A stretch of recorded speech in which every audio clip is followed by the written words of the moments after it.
I'm Steve Holden, and I'd like to explain why I think that rushing the Digital Economy Bill through its second reading could lead to some very ill-advised law.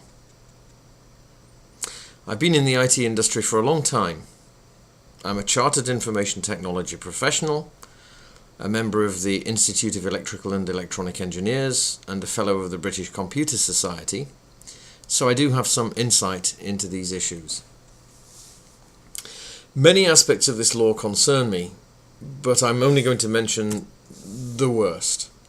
First of all, ISPs, the companies who provide internet service, must provide the details of copyright infringers to the copyright owners, although there's no satisfactory definition in this legislation of copyright ownership.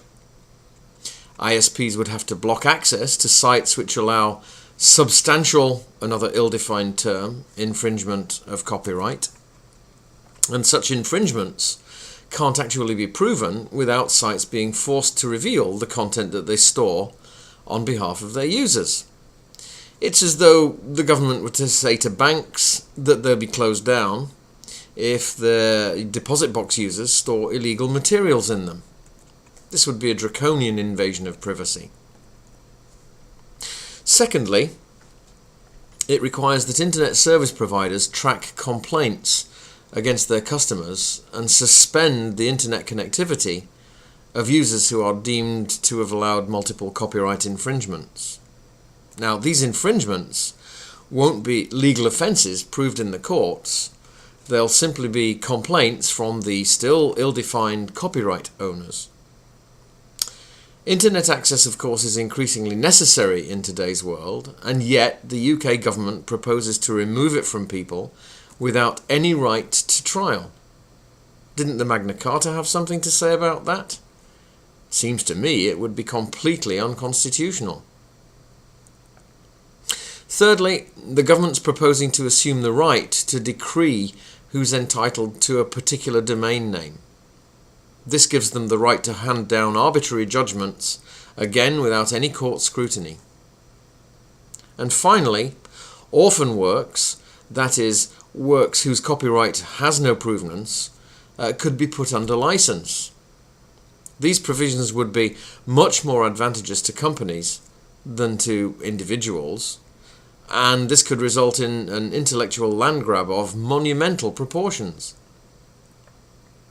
It's not difficult to see the hands of the media, and particularly the recording industries, all over this legislation, which gives insufficient weight to individual freedoms.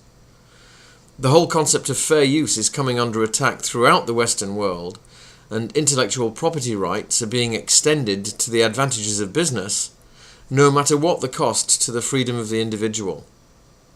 This is simply wrong. Freedoms, once they're lost, aren't easily regained. It would be a bad mistake to pass this legislation without further consultation.